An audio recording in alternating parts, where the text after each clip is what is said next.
Hello friends, my name is Prateek. मैं आप सबका यहाँ पे स्वागत करता हूँ, जहाँ पे हम बात करेंगे ऑटोमोबाइल इंजीनियरिंग रिलेटेड ये सब्जेक्ट जो कि आपका ऑटोमोबाइल इंजीनियरिंग है। अब जनरली ये सब्जेक्ट कहाँ पे पूछा जा सकता है, कौन कौन से एग्जाम्स के लिए इंपॉर्टेंट होता है? तो एग्जाम्स है आपके आरटीओ रिलेटेड जितने भी एग्जाम्स हैं वो सभी के लिए इंपॉर्टेंट है।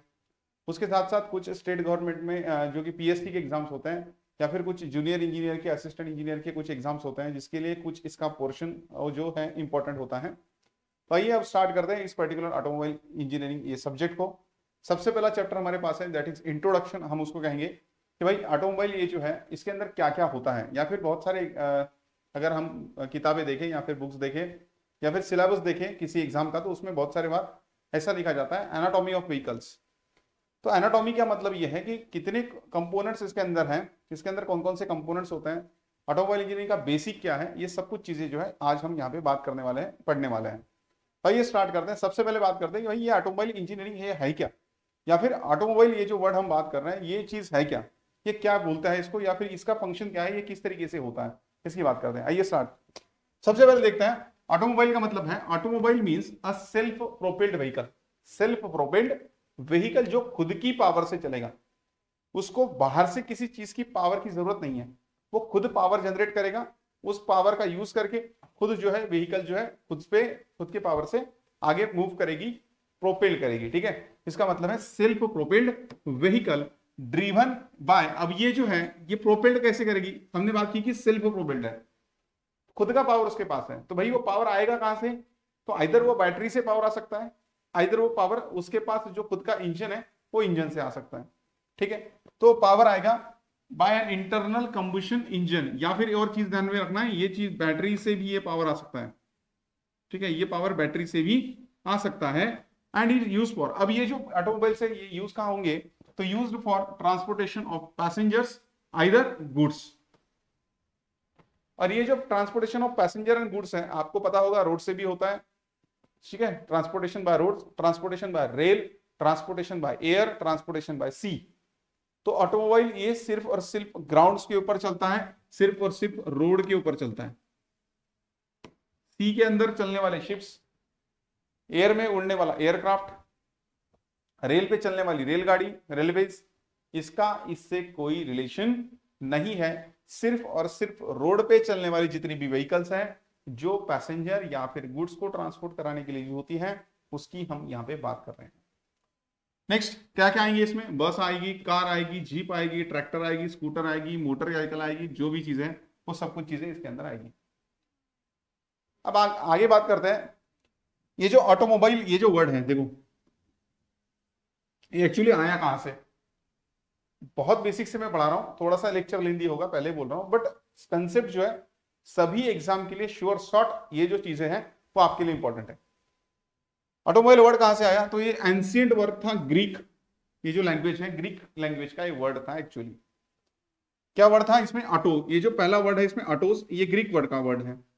इसका मतलब होता है सेल्फ। ऑटो का मतलब होता है सेल्फ। दूसरा वर्ड है लैटिन। ठीक है, मोबिल। मोबिल ये जो वर्ड है ना, मोबिस, ये वर्ड है लैटिन, उसका मतलब होता है मूवेबल। तो ऑटोमोबाइल ये इसको अगर मैं कंबाइन करूं तो क्या होगा? Self movable. सेल्फ मूवेबल या फिर लिखेंगे self propelled. therefore automobile means a vehicle that moves itself, या फिर सेल्फ मूवेबल या सेल्फ प्रोपेल्ड, खुद की पावर से चलने वाला व्हीकल मींस वो हो गया ऑटोमोबाइल, जो सिर्फ और सिर्फ व्हीकल जो है रोड पे चलेगा, ग्राउंड पे चलेगा, रेल पे चलने वाले, सी में चलने वाले, एयर में चलने वाले, इससे हमें कोई मतलब नहीं है। हम सिर्फ बात कर रहे हैं ऑटोमोबाइल्स की जो सिर्फ और सिर्फ ग्राउंड पे चलता है। आगे बात करें, देखो सबसे पहला फिर ऑटोमोबाइल कहां जनरेट हुआ, हिस्ट्री की मैं बात करूंगा थोड़ा सा, 1-2 मिनट के लिए इसकी बात करते हैं कि भाई हिस्ट्री कहां पे आएगी। ऑटोमोबाइल सबसे पहला ऑटोमोबाइल कहां पे जनरेट हुआ था? तो सबसे पहला ऑटोमोबाइल जनरेट हुआ 1885 में। सर कहां पे जनरेट हुआ? अरे आपने इंजीनियरिंग पढ़ी है, डिप्लोमा पढ़ा है, तो हम हर बार उसमें बात करते हैं जब जब ऑटोमोबाइल की बात आती है कि Germany is an birth place of automobile. Automobile अगर सबसे पहले कहीं पे बना होगा तो वो है जर्मनी। अब जर्मनी के साइंटिस्ट थे जिनका नाम था कार्ल बेंज। ठीक है, जर्मन साइंटिस्ट थे वहां पे उन्होंने जो है फर्स्ट ऑटोमोबाइल को बनाया था, फर्स्ट ऑटोमोबाइल बनाया था जो कि इस तरीके से दिखता था कि इसका मॉडल नंबर फर्स्ट है, मॉडल 1, ये फर्स्ट मॉडल है इस पर्टिकुलर व्हीकल, जो कि थ्री व्हील्ड और इस पर जो गैस इंजन था वो गैस पे चलता था, गैस इंजन ये था। ठीक है, जैसे कि आपके पास अभी हम होते हैं ना, डीजल इंजन होता है, पेट्रोल इंजन होता है, गैस इंजन होता है, सब कुछ चीजें, तो गैस पे चलता था इसका इंजन। तो क्या बोल रहे देखो, Karl Benz a German scientist, German engineer designed a patented first practical model in 1885, and this model used internal combustion engine and was called a motor wagon। मतलब इसका नाम क्या था, तो मोटर वैगन था। और 1885 में इसको बनाया गया था, और इसके पेटेंट के लिए देखो, जो भी चीज नहीं बनाई जाती है उसकी फिर पेटेंट लिया जाता है, तो उसके पेटेंट के लिए 1886 में एप्लीकेशन किया गया था, जनवरी में। तो बहुत किताबों में ये भी लिखा गया है कि जनवरी 1886 में पहली व्हीकल बनी थी। ठीक है, वो भी करेक्ट नहीं है, वो भी गलत नहीं है, वो टाइम पे उसको पेटेंट मिला था, बट एक्चुअली वो बनी थी 1885 में। आगे बात करेंगे, Karl Benz generally is acknowledged as the inventor of the modern automobiles. मतलब अगर आपको पूछा जाए कि भाई इन्वेंटर कौन है, तो आप बताएंगे सर कार्ल बेंज है। कार्ल बेंज ने सबसे पहला व्हीकल बनाया जो कि बेसिक स्ट्रक्चर था। अब उसके बाद क्या हुआ कि थोड़े थोड़े मॉडिफिकेशन उसके अंदर आते गए, कुछ चीजें बदलती गई, और जो है अभी का जो मॉडर्न ऑटोमोबाइल आप देखते हैं वो आपके पास यहाँ पे कुछ उसमें मॉडिफिकेशंस करने के बाद डे बाय डे कुछ मॉडिफिकेशंस हुए, और उसके बाद अगर आज का ऑटोमोबाइल हम देखें तो उसका रिजल्ट हमें ये दिखता है। आज का ऑटोमोबाइल जो कि इस तरीके से यहाँ पे आप देखेंगे हमारी कार है। ठीक, आगे अगर आप बात करेंगे कि सब असेंबलीज या फिर पार्ट्स कौन कौन से होते हैं ऑटोमोबाइल्स के पास, तो देखो ऑटोमोबाइल्स में अगर हम जनरली बात करें तो ऑटोमोबाइल्स में बहुत सारे पार्ट्स होता है। कोई 1 2 3 4 50 60 100 ऐसे पार्ट से ऑटोमोबाइल बना नहीं होता। हर ऑटोमोबाइल में ये जो पार्ट्स होते हैं वो डिफरेंट डिफरेंट होते हैं। बट अगर मैं कोई भी किसी एक नंबर की बात करूं तो जनरली 10,000 से ऊपर पार्ट्स जो है ऑटोमोबाइल में आपको देखने को मिल सकता है। अगर ऑटोमोबाइल हम पूरा का पूरा उसको डिसअसेंबल करते हैं तो आपको दिखेगा कि ऑटोमोबाइल्स के पास जो है 10,000 से ज्यादा पार्ट होते हैं, 10,000 से भी ज्यादा पार्ट्स उसके अंदर होते हैं। अब कौन कौन से पार्ट्स हैं यहाँ पे आप दिख जाएंगे, आगे हम उसके बारे में बात भी करेंगे, उसको छोड़ दो। अब अगर ये सभी 10,000 पार्ट्स हैं अप्रोक्सीमेटली, इसको मान के चलता है, तो 10,000 पार्ट्स को तो सेपरेटली पढ़ना मुश्किल है ना, इसको सेपरेटली एक एक पार्ट को पढ़ना मुश्किल है, उसके नाम भी याद रखने मुश्किल होता है। तो इसीलिए क्या किया गया कि भाई ये जो 10,000 पार्ट्स है उसको क्या किया गया, कुछ मेजर कैटेगरीज में चेंजेस करके दिए, उसको कुछ मेजर कैटेगरीज में डिवाइड करके दिया। क्या डिवाइड किया उसको, तो उसको सबसे पहले डिवाइड किया बेसिक स्ट्रक्चर में, उसके पहले दूसरा है पावर यूनिट, तीसरा है ट्रांसमिशन सिस्टम, चौथा है एक्सिलरीज, फिफ्थ है कंट्रोल, और 6 नंबर का है सुपर स्ट्रक्चर या फिर बॉडी। मतलब ये जितने भी 10,000 पार्ट्स थे उसको हमने 6 डिफरेंट डिफरेंट कैटेगरीज में डिवाइड किया।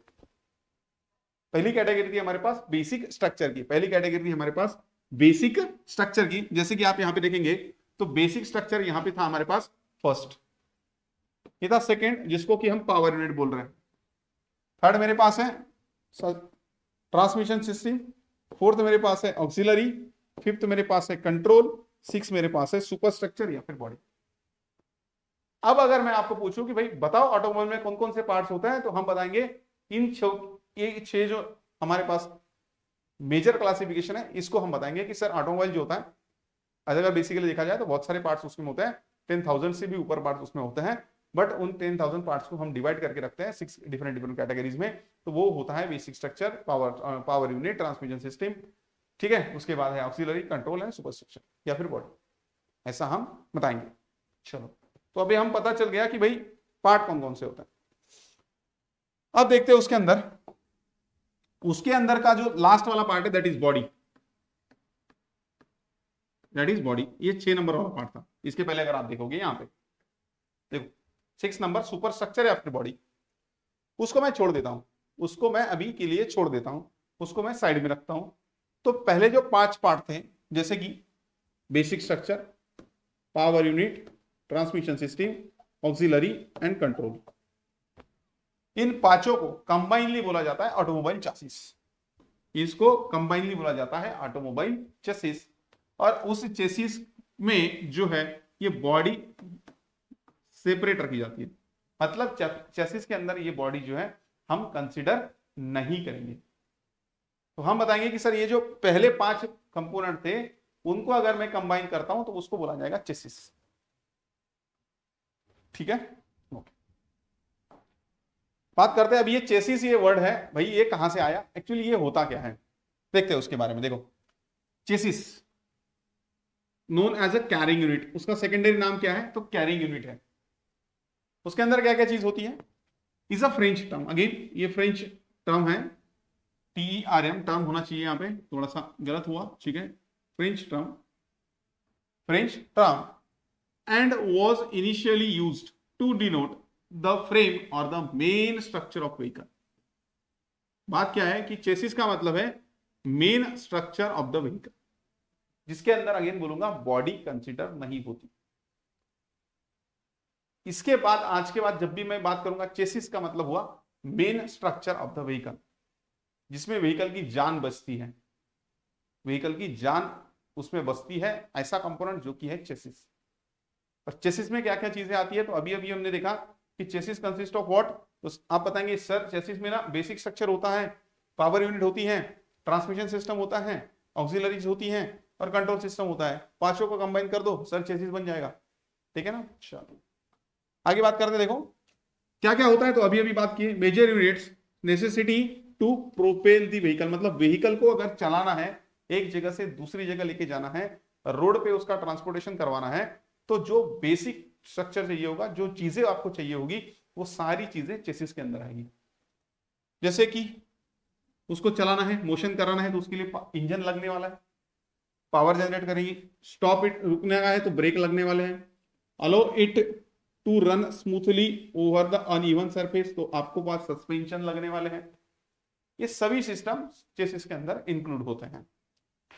It is the main mounting for all the components including the body, मतलब इसके ऊपर फिर जो है बॉडी लगाई जाती है, चेसिस के ऊपर बॉडी लगाई जाती है। And it is also known as the carrying unit या फिर मेन स्ट्रक्चर बोला जाता है उसको। अब उसके अंदर क्या क्या होता है, तो अभी अभी बात की chassis of an automobile consist of the following components suitably mounted. कौन से कंपोनेंट्स होते हैं, तो ये सारे कंपोनेंट्स होते हैं। ठीक है, ये सारे कंपोनेंट्स उसके अंदर होते हैं। क्या क्या होता है देखते हैं। सबसे पहले है इंजन एंड रेडिएटर, जिसको कि हम पावर यूनिट बोलते हैं, जो कि पावर प्रोड्यूस करने में काम आता है। दूसरा है ट्रांसमिशन सिस्टम, उसमें क्या आएगा, clutches, gear box, propeller shaft, ये सब कुछ चीजें उसमें आएगी, तो ये ट्रांसमिशन सिस्टम हुआ। तीसरा होता है उसमें steering system and braking system. अब आपको पता है सर स्टीयरिंग किस काम आता है, अरे व्हीकल की डायरेक्शन, अभी चलाने की डायरेक्शन आपको चेंज करना है, लेफ्ट में मुड़ना है, राइट में मुड़ना है, सीधा जाना है, यू टर्न करना है, तो इसके लिए आपको स्टीयरिंग लगने वाला है, तो स्टीयरिंग चाहिए। उसके बाद ब्रेक करना है, व्हीकल की मोशन को स्टॉप करना है, तो ब्रेकिंग सिस्टम चाहिए। अब ये जो ब्रेकिंग सिस्टम है और स्टीयरिंग सिस्टम है, इनको कलेक्टिवली कहा जाता है कंट्रोल सिस्टम या फिर कंट्रोल्स या फिर कंट्रोल सिस्टम उनको कहा जाएगा। नेक्स्ट है सस्पेंशन सिस्टम। अगर मुझे रोड पे चलना है तो कंफर्ट चाहिए, ठीक है, तो सस्पेंशन आपके रोड के शॉक होते हैं ना, रोड से हम चलते हैं तो रोड तो प्लेन नहीं होता ना हर जगह, उसमें कुछ गड्ढे वगैरह होते हैं। तो रोड पे ऊपर अगर हमें चलना है तो हमें स्मूथली चलना है, तो हमें अगर शॉक इंपैक्ट चाहिए, शॉक हमें नहीं लगने चाहिए या फिर बॉडी तक नहीं पहुंचनी चाहिए टायर से, तो सस्पेंशन सिस्टम यूज होता है। ठीक है, उसके साथ साथ व्हील्स होते हैं एंड टायर्स होते हैं।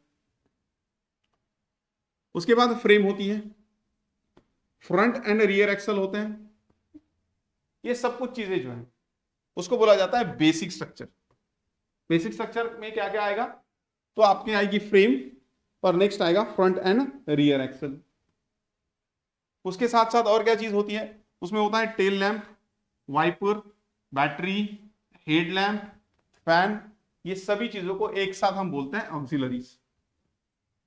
तो ये सभी चीजें जिसके अंदर आती है उसको हम बोलते हैं चेसिस।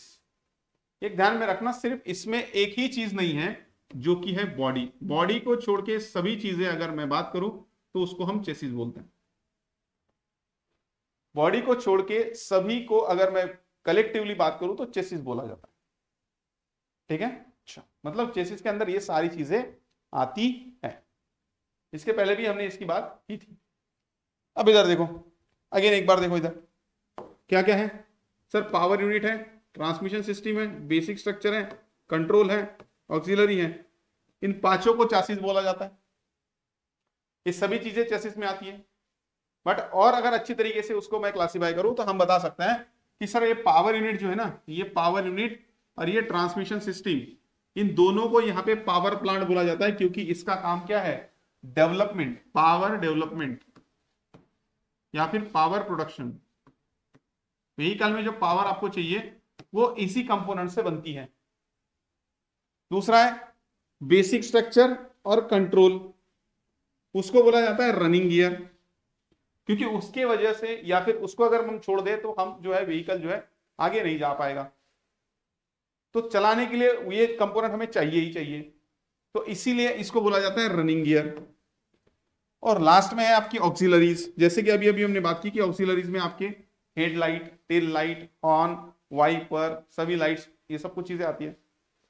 तो इन पांचों का अगर मैं बात करूं, इनको पांचों का अगर मैं जोड़ दूं, कौन सी चीजों, देखो, power plant plus running gear plus auxiliary, तो रिजल्ट आपको मिलेगा दैट इज ऑटोमोबाइल चेसिस। हम इसको बोलेंगे कि ये ऑटोमोबाइल का चेसिस बन चुका है। ऑटोमोबाइल के चेसिस में डिफरेंट डिफरेंट ये सारे पार्ट्स आते हैं। ध्यान में रखना, मैं 3 बार मैंने ये जो चीज है वो डिफरेंट डिफरेंट तरीके से आपको समझाई है। कैसे, ये फर्स्ट स्लाइड हुआ, इसके पहले ये स्लाइड था जिसके अंदर भी हमने यही बात की कि भाई चेसिस में कौन कौन से पार्ट आते हैं, और इसके पहले ये वाली भी स्लाइड थी, उसके अंदर भी हमने वही चीज बात की थी कि भाई चेसिस में कौन कौन से पार्ट आते हैं। बड़ा इंपॉर्टेंट है चेसिस, क्योंकि बहुत सारे जो स्टूडेंट्स है उसमें गलती करते हैं कि सर चेसिस और फ्रेम जो है वो सेम होता है। नहीं, चेसिस और फ्रेम नहीं सेम नहीं होता। मैंने इसीलिए ये स्लाइड आपको दिखाई थी, देखो, चेसिस और फ्रेम सेम नहीं होता। Frame is an integral part of chassis. Chassis का एक पार्ट है, एक छोटा सा पार्ट है फ्रेम। फ्रेम और चेसिस को एक साथ में सिनोनिम्स आप यूज नहीं करेंगे। Frame is an integral part of chassis. हम बात करेंगे आगे कि फ्रेम क्या होती है, बट ये चीज ध्यान में रखना कि चेसिस ये ब्रॉड टर्म है, उसका एक छोटा सा पार्ट फ्रेम होता है। ठीक है, इसलिए मैं बोल रहा हूं कि फ्रेम और चेसिस में बहुत लोगों को अंतर जो है वो समझ नहीं आता, और इस वजह से होता है कि बहुत सारे लोग जो है फिर उसी मिथ के साथ चलते हैं कि भाई चेसिस भी सेम है, फ्रेम भी सेम। वैसा नहीं होता। ठीक है, चलो अब बात करते हैं कि बेसिक स्ट्रक्चर जो आपका हमने बात की थी उसके अंदर कौन कौन से चीजें आती है। अभी अभी देखा ना भैया कि ये बेसिक स्ट्रक्चर है मेरे पास नंबर 3 का, ये बेसिक स्ट्रक्चर है, तो इसमें कौन कौन सी चीजें आती हैं। तो बेसिक स्ट्रक्चर में आप देखेंगे तो कौन कौन सी चीजें आती है, तो हमारे पास यहाँ पे है, सबसे पहला है एक्सल, उसके बाद है सस्पेंशन सिस्टम, उसके बाद है फ्रेम, और उसके बाद है व्हील्स। ये सभी जो चीजें हैं वो इस बेसिक स्ट्रक्चर के अंदर आती है। तो 1 बाय 1 समझते हैं, 1 बाय 1 पढ़ते हैं कि भाई ये बेसिक स्ट्रक्चर किस काम आता है, और ये जो जितने भी इसके कंपोनेंट हैं जो आपको यहाँ पे दिख रहे हैं उसका क्या काम होता है। सबसे पहले, basic structure is an automobile is the unit on which all the other automobile units are like engine, transmission system are attached। मतलब ये सभी सिस्टम जो है इस फ्रेम के साथ में या फिर इन सभी चीजों के साथ में बाकी जो बचे हुए चीजें हैं उसको ऐड किया जाता है, उसको लगाया जाता है, उसकी असेंबली की जाती है। क्या क्या आएगा उसमें, अगेन बोल रहा हूं, frame, wheel, axle, suspension system. 1 by 1 पढ़ते हैं इनको कि भाई ये क्या होते हैं। हाँ देखो, अभी सबसे पहले फ्रेम, अगेन बोला हूं फ्रेम एंड चेसिस सेम नहीं है। चेसिस का इंटीग्रल पार्ट फ्रेम होता है। देखो अभी, the frame is the main part of a chassis. Chassis और फ्रेम सेम नहीं है। फ्रेम ये जो है ये इंटीग्रल पार्ट है चेसिस का, on which the remaining part of chassis are mounted such as wheel, steering, body, braking system, suspension system, etc. Frame is a rigid structure that forms a skeleton। मतलब skeleton का मतलब है एक आपको support, एक ऐसा structure है जो सपोर्ट प्रोवाइड करता है। skeleton to hold all the above parts together, मतलब ये सभी जो पार्ट्स है, स्टीयरिंग सिस्टम है, ब्रेकिंग सिस्टम है, सस्पेंशन सिस्टम है, ये सभी फ्रेम के ऊपर लगाए जाते हैं। और फ्रेम का क्या काम होता है कि उन सभी पार्ट्स को सपोर्ट प्रोवाइड करे। ठीक है, अब ये जो फ्रेम है consist frame construction is generally done in 2 ways, मतलब ये जो हम ऑटोमोबाइल्स बनाते हैं तो इसमें फ्रेम यूज होती है, तो फ्रेम 2 तरीके से यूज होती है। सर कैसे?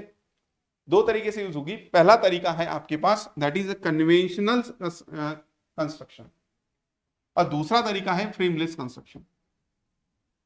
अब बात करते हैं कि भाई ये कन्वेंशनल कंस्ट्रक्शन क्या है और ये फ्रेमलेस कंस्ट्रक्शन जो हमें यहां पे दिख रहा है वो क्या होता है। ठीक है, देखो अभी इधर सबसे पहला फ्रेम।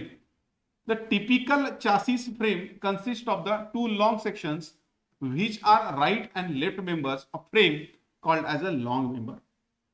मतलब इस फ्रेम के अंदर क्या होता है, तो सबसे पहले 2 स्ट्रक्चर्स होते हैं, 2 लॉन्ग सेक्शंस होता है, एक लेफ्ट में होता है, दूसरा लेफ्ट में होता है, दूसरा राइट में होता है। ठीक है, जैसे कि यहाँ पे आप देखेंगे तो 2 सेक्शंस होते हैं यहाँ पे। ठीक है, थोड़ा सा इसके कलर को ना पहले के जैसा बनाते हैं इस तरीके से। हाँ देखो 2 सेक्शंस होते हैं, क्या कहा उन्होंने, 2 सेक्शंस, एक लेफ्ट में होगा इस तरीके से, एक राइट में होगा इस तरीके से। 2 लॉन्ग सेक्शंस होते हैं और इनके बीच में थोड़ा सा ज्यादा गैप हो गया। ठीक है, इसको थोड़ा सा छोटा बनाते हैं। उनके बीच में इस तरीके से कुछ सेक्शंस को अटैच किया जाता है।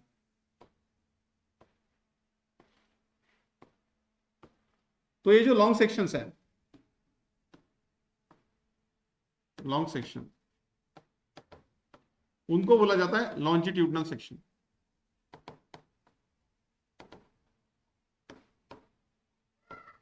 लॉन्जिट्यूडनल सेक्शन जो फर्स्ट ये होता है और सेकंड ये होता है, एक लेफ्ट में होता है, एक राइट में होता है। और उसके बाद ये छोटे छोटे जो दिख रहा है आपको ऐसा, फर्स्ट, ये सेकंड, ये थर्ड, ये फोर्थ, ये फिफ्थ, तो ये 5th से 6th एक शॉर्ट सेक्शंस होते हैं जिनकी लेंथ जो है छोटी होती है, उनको हम बोलते हैं क्रॉस सेक्शंस, उनको बोलते हैं क्रॉस सेक्शन। और ये जो पूरा चीज आपको दिख रहा है इसको हम बोलते हैं फ्रेम।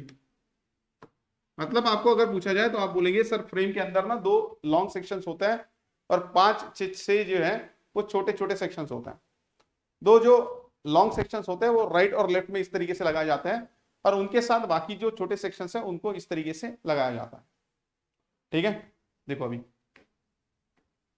यहाँ पे देखो, 2 राइट में होता है, एक लेफ्ट में होता है, वहां frame called as long members, there are joint together with cross members with the help of rivets, bolts और नट्स। मतलब इसके साथ जो हमने ये वर्टिकल मेंबर्स देखे, इसके साथ इस तरीके से क्रॉस मेंबर्स लगाए जाते हैं।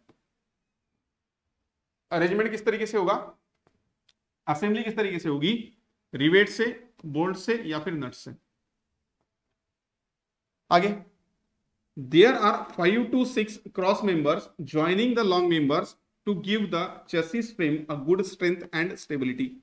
तो ये जो छोटे छोटे क्रॉस मेंबर्स लगाए जाते हैं, ये जो छोटे छोटे क्रॉस मेंबर्स लगाए जाते हैं, यहाँ पे आपने देखा होगा क्रॉस सेक्शंस या फिर क्रॉस मेंबर्स हम उसको बोलते हैं।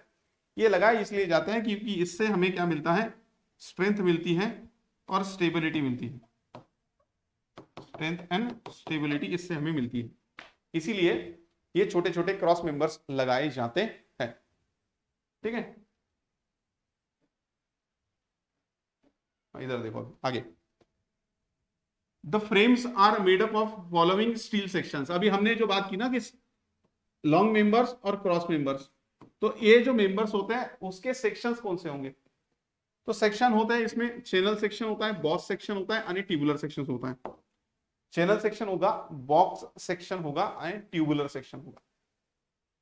किसके लिए यूज होता है, देखते इधर, channel sections are use in a long members of the frame. मतलब ये जो आपकी लॉन्ग मेंबर्स है, ये जो लेफ्ट एंड राइट में फर्स्ट और सेकंड, इसमें चैनल सेक्शन यूज होगा।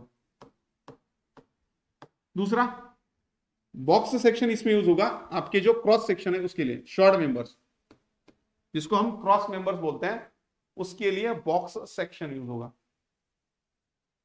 उसके बाद ये जो तीसरा बचा ट्यूबुलर सेक्शन, ये किसके लिए यूज होता है, तो आपके जो छोटे छोटे व्हीकल्स होते हैं जैसे कि थ्री व्हीलर्स हुआ, उसके बाद स्कूटर्स हुई, मेटाडोर्स हुए, पिकअप्स हुए, या फिर मोर कॉमनली अगर मैं बात करूं किसी व्हीकल का नाम बताओ तो आप देख सकते हैं फोर्स का क्रूजर। फोर्स की ये जो क्रूजर है, ये व्हीकल जो है, इसकी अगर हम चैसिस की बात करें और उस चैसिस में उसके फ्रेम की बात करें तो फ्रेम के पास इसमें ये ट्यूबुलर सेक्शंस होते हैं। उसकी चैसिस जो है इस तरीके से ट्यूबुलर सेक्शन से बनाई जाती है। तो बात की कि चेसिस के अंदर फ्रेम होती है, फ्रेम में दो बड़े सेक्शंस होता है, लॉन्ग सेक्शंस उसको बोलते हैं, बाकी 5 से 6 शॉर्ट सेक्शंस होते हैं। जो लॉन्ग सेक्शंस होते हैं वो चैनल सेक्शंस के होते हैं, चैनल क्रॉस सेक्शनल एरिया उसका होता है। जो क्रॉस सेक्शंस होते हैं छोटे वाले उसका बॉक्स क्रॉस सेक्शनल एरिया होता है।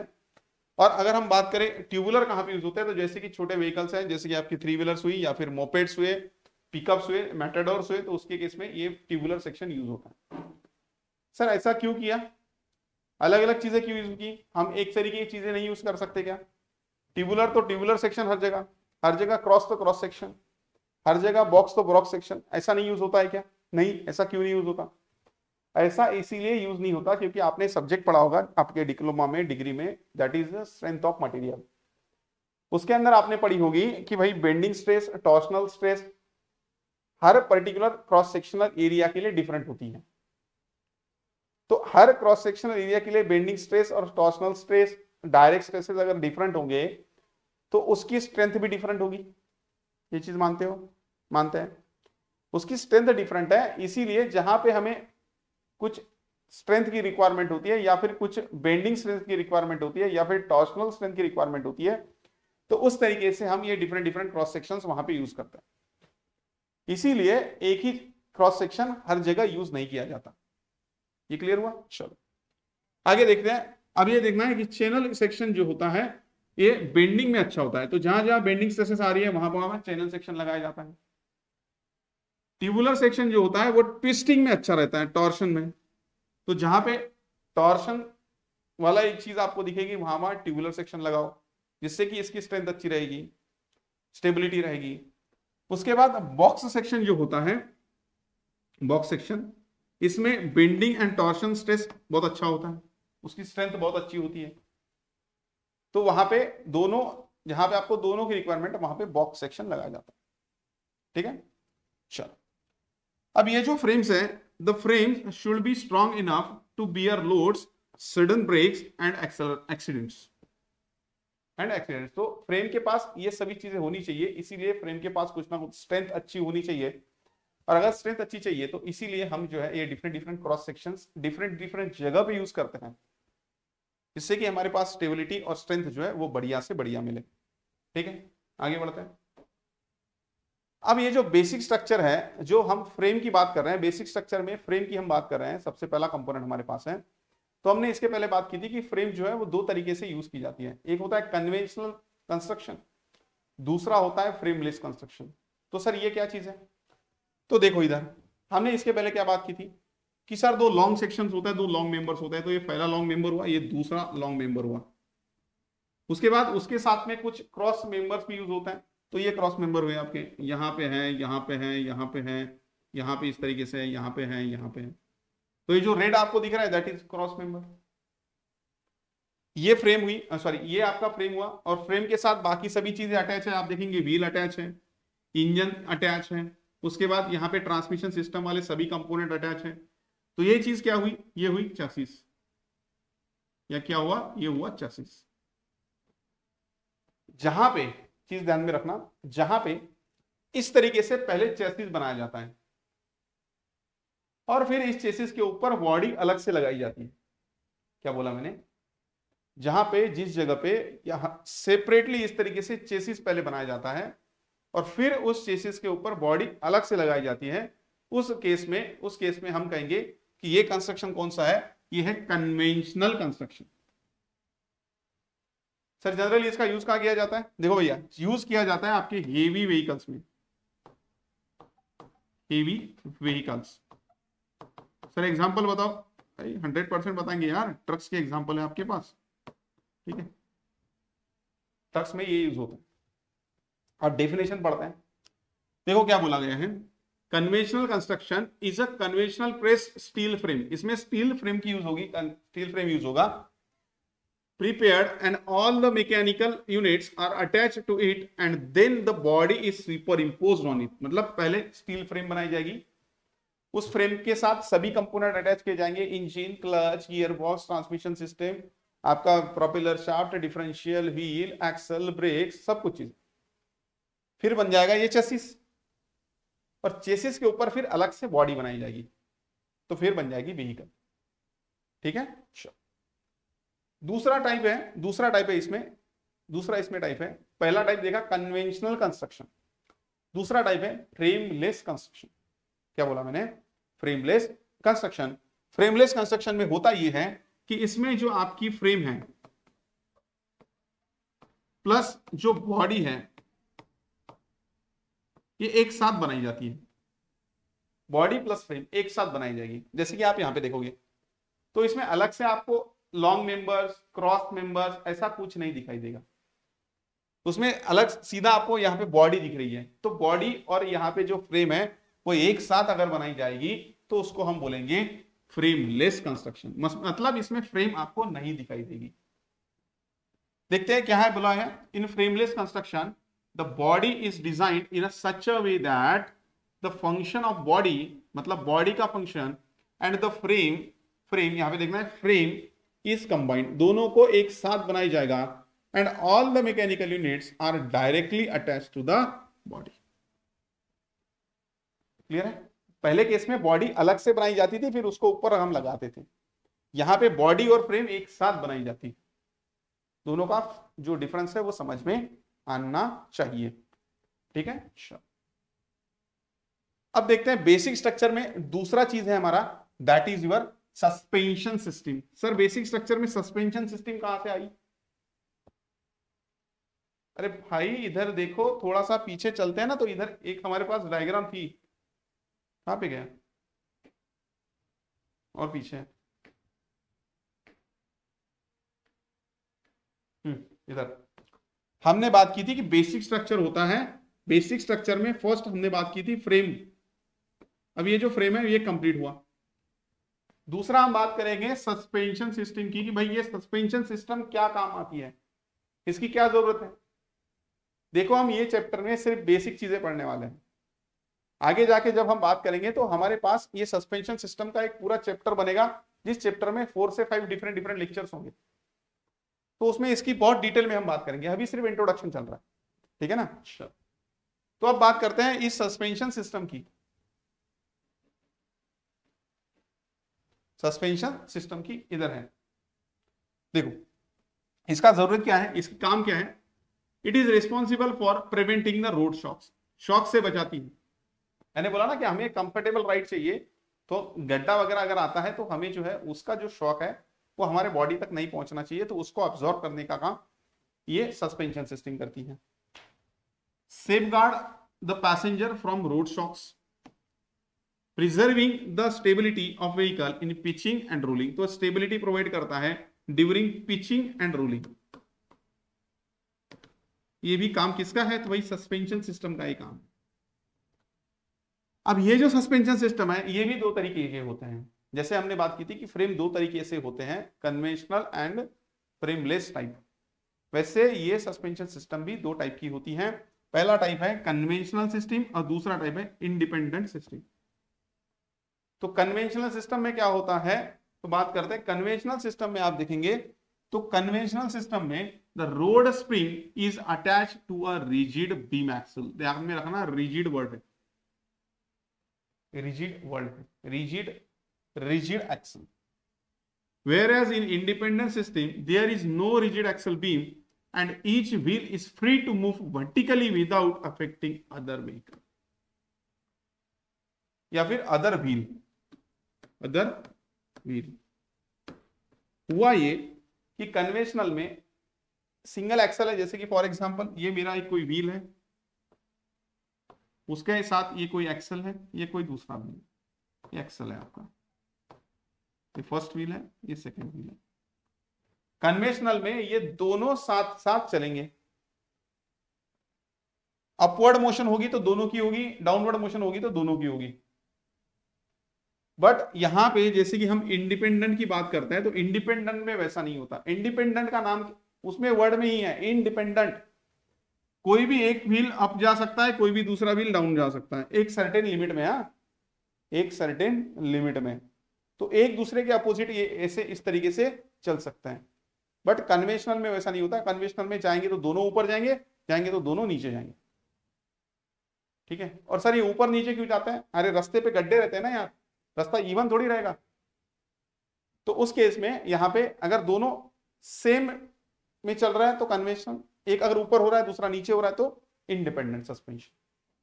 ठीक है, आगे बढ़ते हैं। तीसरी चीज है एक्सल। तीसरी चीज है एक्सल। अगेन डायग्राम दिखाऊं यहाँ पे, पीछे देख जाओ, डायग्राम देख जाओ, पीछे चलते। देखो डायग्राम किधर है, पीछे है और पीछे है। चलो, ये एक्सल है, ये तीसरी चीज। और फोर्थ है व्हील। तो बात की फ्रेम सस्पेंशन सिस्टम की, अब बात करेंगे एक्सल की कि भाई ये एक्सल क्या होता है। एक्सल की बात करते हैं। देखो एक्सल की बात करते हैं। एक्सल में यहां पे देखना एक्सल। एक्सल कहां पे गया एक्सल? इधर देख, ये है एक्सल हमारे। Axle they are central shaft which connects the wheel to the frame. मतलब ये जो फ्रेम व्हील होता है जिसके ऊपर हमारी व्हीकल चलती है, उस व्हील को फ्रेम के साथ अटैच करने के लिए एक्सल का यूज किया जाता है। Depending upon the use, axles can be of two types. Axle के दो टाइप्स होता है। पहला होता है लाइव एक्सल, दूसरा होता है डेड एक्सल। हर चीज के दो दो टाइप्स हैं। फ्रेम के दो टाइप हैं, सस्पेंशन के दो टाइप हैं। यहां पे आपको एक्सल के भी दो टाइप देखने को मिल जाएंगे। एक होता है डेड, एक होता है लाइव एक्सल। क्या होता है लाइव एक्सल? तो live axle transmits the torque received from the engine to the driving wheel. मतलब लाइव एक्सल क्या करता है, जो टॉर्क उसको मिल रहा है उसको ड्राइविंग व्हील को सप्लाई करता है। उसके साथ साथ अगर डेड एक्सल की बात करें तो dead axle is just connects the wheel to the frame but does not transmit any power. तो अगर पावर ट्रांसमिट करनी है तो लाइव एक्सल, अगर सिर्फ और सिर्फ आपको कनेक्शन इस्टेब्लिशमेंट करना है, कनेक्शन इस्टेब्लिशमेंट करना है तो डेड एक्सल। कनेक्शन सिर्फ कनेक्ट करने का काम करेगा डेड एक्सल। कनेक्ट करेगा और पावर भी ट्रांसमिट करेगा तो लाइव एक्सल। क्लियर है? लाइव का मतलब कनेक्ट भी करेगा, पावर ट्रांसमिट भी करेगा। डेड में सिर्फ और सिर्फ कनेक्ट करेगा, वो घूमता नहीं है, वो पावर ट्रांसमिट नहीं करता। ठीक है ना? आगे बढ़ते हैं। फोर्थ चीज थी हमारे पास व्हील। तो व्हील्स हैं। अब ये व्हील क्या है, और एक ध्यान में रखना, बेसिक स्ट्रक्चर पढ़ रहे हैं, सिर्फ बेसिक स्ट्रक्चर। ये सभी चीजें चेसिस में आएगी, ये सभी चीजें चेसिस में आएगी। फोर्थ है व्हील्स। तो wheels they are one of the most important part of an automobile, क्योंकि इसके ऊपर ही जो है सारा जो वेट है ऑटोमोबाइल का वो अल्टीमेटली आता है। ठीक है? Without wheels the vehicle can not even be tow, tow भी नहीं की जा सकती व्हील्स के विदाउट। इतना इंपॉर्टेंट है इसका। Wheels carry the entire weight of the vehicle. जैसे मैंने बात की ना कि ऑब्वियसली सबसे लास्ट में जो पार्ट ऑफ ये है आपका वेट है, वो सभी का सभी व्हील्स के ऊपर ही आएगा। Generally wheels are of three types. Wheels के थ्री टाइप्स होते हैं। पहला है डिस्क व्हील, दूसरा है वायर व्हील, तीसरा है अलॉय व्हील। ये तीनों व्हील्स आपने देखे हैं, इसकी भी गारंटी मैं देता हूं। आगे जब हम ये सेपरेट चैप्टर पढ़ेंगे तो जिसके अंदर आपको पता हो जाएगा कि ये जो व्हील्स है वो दिखते कैसे हैं। Among them disc wheels are most commonly used. इसके अंदर जो डिस्क व्हील्स है वो जनरली उसका ज्यादा यूज किया जाएगा। अब नेक्स्ट बात करते हैं। देखो नेक्स्ट है मेरे पास पावर यूनिट।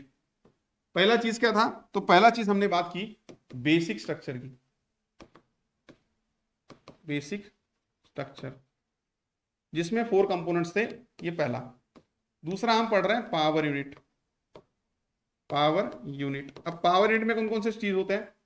तो रेडिएटर होगा, इंजन होगा, क्लच होगा, गियरबॉक्स होगा। इस तरीके से फिर ये पावर यूनिट में सभी कंपोनेंट्स होंगे। ठीक है? चलो देखो पहले रेडिएटर क्या काम करता है। Radiator are use for cooling internal combustion engine. Engine जो पावर डेवलप करता है वो हर बार घूमता रहता है, तो जैसे वो घूमता है उसमें पावर डेवलप होती है, बहुत ज्यादा टेम्परेचर डेवलप होता है। तो टेम्परेचर डेवलप होने की वजह से इंजन का खुद का जो टेम्परेचर है, खुद का जो उसका हीट है वो बढ़ता है। तो उस हीट को जो बढ़ रहा है उसको कम करना है, उसको अगर कूल करना है तो यूज होता है रेडिएटर, यूज होता है radiator. For that purpose radiator is placed as very front of the engine to an automobile. Engine के पहले रेडिएटर लगाया जाता है। दूसरा इंजन है, भाई इंजन के बारे में तो बताने की जरूरत नहीं है, क्यों, हम इंजीनियर हैं, हमने इन्वेंशन किया है इंजन का, इंजन की डिजाइन हम लोग करते हैं, इंजन को हम पढ़ते हैं, तो इंजन का काम तो हमें पता है क्या होता है। इंजन का क्या काम करता है, तो इंजन पावर डेवलपमेंट का काम करता है भाई, चाहे वो गैस इंजन हो, चाहे डीजल इंजन हो, चाहे पेट्रोल इंजन हो, उसमें कोई मतलब नहीं है।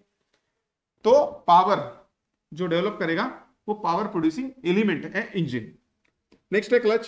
क्लच का क्या काम होता है, क्लच का काम होता है जो इंजन की पावर है वो गियर बॉक्स तक पहुंचाना, और गियर अगर हम एंगेज डिसएंगेज कर रहे हैं तो उसके लिए जो है वो शाफ्ट का एंगेजमेंट और डिसएंगेजमेंट करवाना, तो ये है क्लच का काम। देखो क्या है, which engage and disengages power transmission specially from driving shaft to the driven shaft। मतलब इंजन से जो रियर एक्सल और गियर बॉक्स में जो पावर जा रही है उसको अगर मुझे कनेक्ट करना है, डिसकनेक्ट करना है, तो उसके लिए आपका क्लच यूज होता है। नेक्स्ट है गियर बॉक्स। अब गियर बॉक्स का क्या काम होता है हमें पता है, अगर हमें स्पीड का वेरिएशन चाहिए, अगर हमें टॉर्क का वेरिएशन चाहिए, तो gear box is the only option. तो गियर बॉक्स से हम क्या करते हैं, डिफरेंट डिफरेंट स्पीड्स को अचीव करते हैं, डिफरेंट डिफरेंट टॉर्क्स का जो रिक्वायरमेंट है उसको फिलफिल करते हैं, तो उसके लिए गियर बॉक्स यूज होगा। देखते हैं यहाँ पे, uses an integrated gears with a specific arrangement to transmit the power and torque. ठीक है, डिफरेंट डिफरेंट टॉर्क चाहिए, डिफरेंट डिफरेंट पावर चाहिए, तो गियर बॉक्स यूज होगा। नेक्स्ट है मेरे पास, इस तरीके से आप देखेंगे तो ट्रांसमिशन सिस्टम के ये कंपोनेंट्स होते हैं। तो सबसे पहले आपके पास ये हो गए wheels and tyres. Wheels and tyres ये आपका यहाँ पे इस तरीके से लगाया जाता है रेडिएटर इंजन के सामने, इस तरीके से एक फैन होता है, ये होता है रेडिएटर। उसके बाद है इंजन, उसके बाद है ये रेड कलर का जो दिख रहा है आपको, that is your clutch. Next है ट्रांसमिशन, या फिर इसको हम बोलेंगे गियर बॉक्स। गियर बॉक्स का नेक्स्ट होता है ड्राइव शाफ्ट, इसको ही आप बोलेंगे प्रोपेलर शाफ्ट।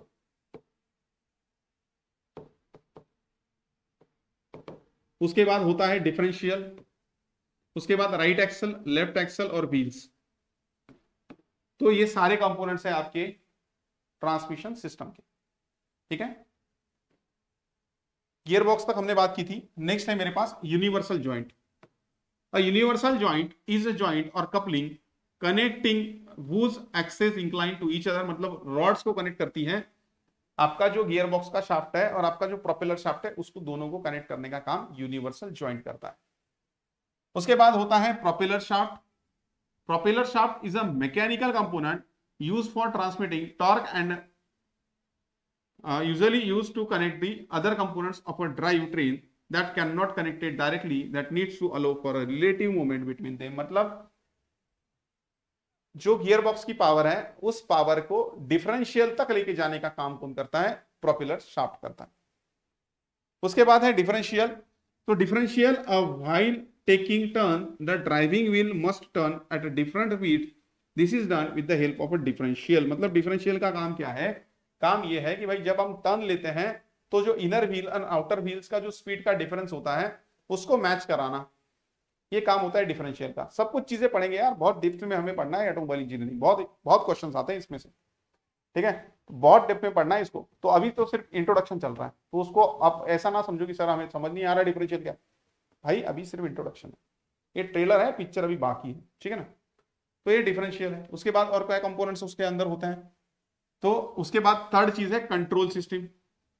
पहला क्या देखा, बेसिक स्ट्रक्चर, दूसरा देखा पावर यूनिट, तीसरी हम बात करेंगे कंट्रोल की, कि कंट्रोल कंट्रोल में होता है स्टीयरिंग सिस्टम और ब्रेकिंग सिस्टम। अब अलग से बताने की जरूरत नहीं है मुझे लगता है, क्योंकि स्टीयरिंग का हम काम क्या है, स्टीयरिंग का हम उससे क्या करते हैं, लेफ्ट राइट या फिर डायरेक्शनल जजमेंट जो है हम उससे लेते हैं। ठीक है, use to guide the vehicle. Vehicle को किस डायरेक्शन में जाना है उसके लिए स्टीयरिंग सिस्टम यूज होता है। The primary function of steering system is to achieve angular motion of the front wheels to negotiate a turn. ठीक है।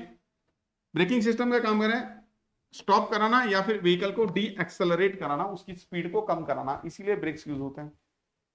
इन दोनों को कंबाइन करेंगे तो कंट्रोल सिस्टम बोलेंगे। ठीक है, चलो फोर्थ चीज है मेरे पास, दैट इज योर ऑक्सिलरीज, जो कि मिसलेनियस या फिर आप बोलेंगे कि सारी चीजें, इसको छोड़ के जो सारी चीजें बचेंगी वो ऑक्सिलरीज में आती है। सर क्या आएगा ऑक्सिलरी में? अरे ऑक्सिलरी में आएगा, यहां पे आप देखेंगे तो supply system, battery, generator, starter, ignition system जैसे कि बैटरी एंड मैग्नेटो इग्निशन, उसके बाद एंसिलरी डिवाइसेस जैसे कि ड्राइविंग लाइट्स हैं, हेडलाइट्स हैं, हमारे पास इंडिकेटर्स हैं, वो सब कुछ चीजें, signalling, horn, direction indicators, brake light, ये सब इसमें आएंगे। उसके साथ साथ अदर लाइट्स जैसे कि interior roof light, panel light, reverse light इसमें आएगा। एंड मिसलेनियस में रेडियो, हीटर, फैंस, आप एसी लगाते हो गाड़ी में वो, उसके बाद electric fuel pump, electric windshield, wipers, सब कुछ चीजें इसमें आएगी। तो ये जो सारी चीजें, इसको हम कलेक्टिवली बोलते हैं ऑक्सिलरी, इसको हम कलेक्टिवली बोलते हैं ऑक्सिलरीज। ठीक है, तो इस तरीके से यहां तक हमारा जो चीज है, हमने क्या बात की, इसके पहले हमने बात की थी कि भाई ये जो सभी चीजें हैं इसके साथ बनता है चेसिस। मतलब चेसिस में कौन कौन सी चीजें आएगी, अगेन इंपॉर्टेंट है आपके लिए, अगेन मैं वही चीज रिपीट कर रहा हूं, दैट इज पहला बेसिक स्ट्रक्चर, बेसिक स्ट्रक्चर, दूसरा है उसमें पावर यूनिट, उसमें पावर यूनिट, तीसरा है भाई कंट्रोल सिस्टम, और फोर्थ है उसमें ऑक्सिलरी, ऑक्सिलरी। सर ये बेसिक स्ट्रक्चर में चार चीजें आती है, 100% करेक्ट है। बेसिक स्ट्रक्चर में क्या आएगा, आप बोलेंगे सर बेसिक स्ट्रक्चर में फ्रेम आएगी, उसमें सस्पेंशन सिस्टम आएगी, ये सबसे अभी अभी अभी पढ़ा, उसके साथ उसमें आएंगे व्हील्स, एक्सल। ठीक है, उसके बाद सर पावर यूनिट में क्या आएगा, अरे पावर यूनिट में क्या क्या आएगा, अभी देखा ना, रेडिएटर, इंजन, उसके बाद क्लच, गियरबॉक्स, यूनिवर्सल जॉइंट, अब लिखता नहीं हूं देखो, universal joint, propeller shaft, differential, axles, ये सब कुछ इसमें आएगा।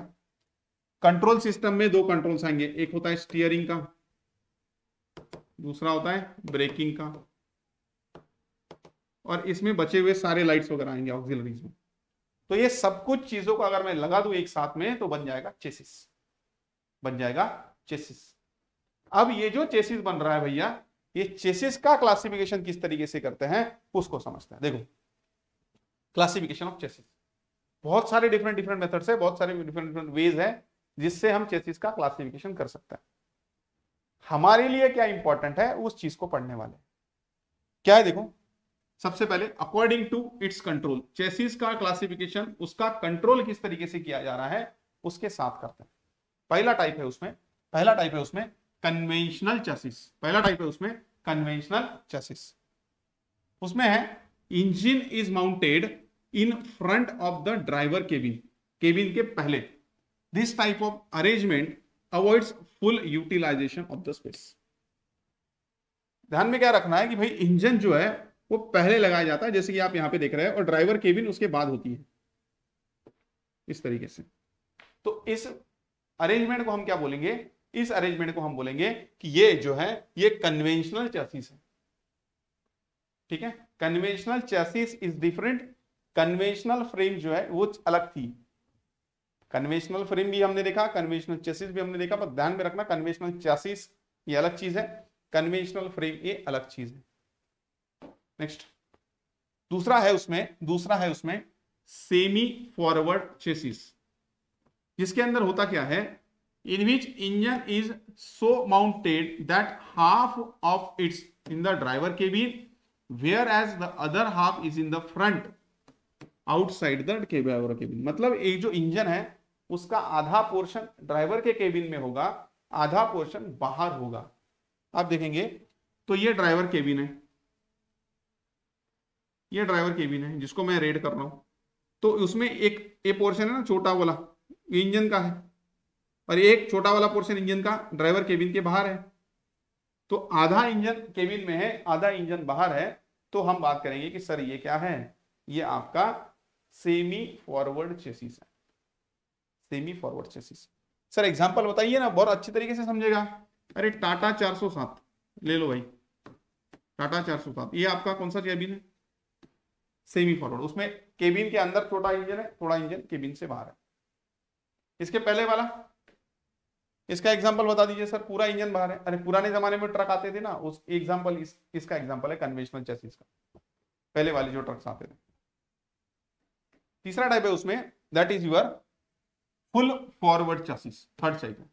हम टाइप अरेंजमेंट कैसे कर रहे हैं, तो कंट्रोल के हिसाब से अरेंजमेंट कर रहे हैं। देखो पहले क्लासिफिकेशन जो कर रहे हैं अकॉर्डिंग टू कंट्रोल कर रहे हैं। इसमें क्या है डिफरेंस, क्या है कि पूरा जो इंजन होगा वो ड्राइवर केबिन के अंदर रखा जाएगा। देखेंगे आप तो यहाँ पे ड्राइवर केबिन है और पूरा इंजन जो है ड्राइवर केबिन के अंदर है। ठीक है, देखते हैं क्या लिखा हुआ है। इंजन इज माउंटेड कंप्लीटली, देखो completely inside the driver's cabin. ठीक है, ड्राइवर केबिन के पूरा इसके अंदर है। Obviously maximum utilization of space is achieved in this type of arrangement, जो कि आप बसेस में जनरली देखते हैं। बसेस में इस तरीके से आप देखते हो, ये फ्लैट होता है ना सामने का पोर्शन बस का। ठीक है, इसके पहले देखा तो एग्जांपल दिया मैंने टाटा 407। इसके पहले का एग्जांपल आप यहां पे लिखेंगे तो आपकी जो महिंद्रा की बोलेरो है ना, महिंद्रा बोलेरो, चलो बहुत सारी कार्स भी इसी का एग्जांपल। ठीक है, तो इस तरीके से यहां पे हमने बात की कि किस तरीके से हम यहां पे चेसिस का क्लासिफिकेशन कर सकते हैं अकॉर्डिंग टू यूर कंट्रोल। अब नेक्स्ट चीज पढ़ना है जो कि है चेसिस का ही क्लासिफिकेशन पढ़ेंगे, बट पढ़ेंगे according to fitting of engine, according to fitting of engine. अब ये जो चीज है इसको हम नेक्स्ट लेक्चर के अंदर बात करेंगे। आज यहीं पे रुकते हैं, इस लेक्चर में यहीं पे रुकते हैं। अगले लेक्चर में यहीं से स्टार्ट करेंगे क्लासिफिकेशन ऑफ चेसिस। तब तक के लिए पढ़ाई करते रहिएगा। किसी को कुछ डाउट है, मेरा व्हाट्सअप नंबर है, टेलीग्राम आईडी है, आप मुझे जो है कांटेक्ट कर सकते हैं। अगर सेम लेक्चर आप यूट्यूब पे देख रहे हैं, कंटेंट आपको अच्छा लग रहा है, तो आप जो है यूट्यूब चैनल को सब्सक्राइब कर सकते हैं, आपके दोस्तों के साथ कंटेंट शेयर कर सकते हैं। अच्छा लग रहा है, कुछ चीजें पूछनी है तो कमेंट में आप जो है आपके रिप्लाईज हमें दे सकते हैं। चलो तो यहाँ पे रुकते हैं। Thank you so much.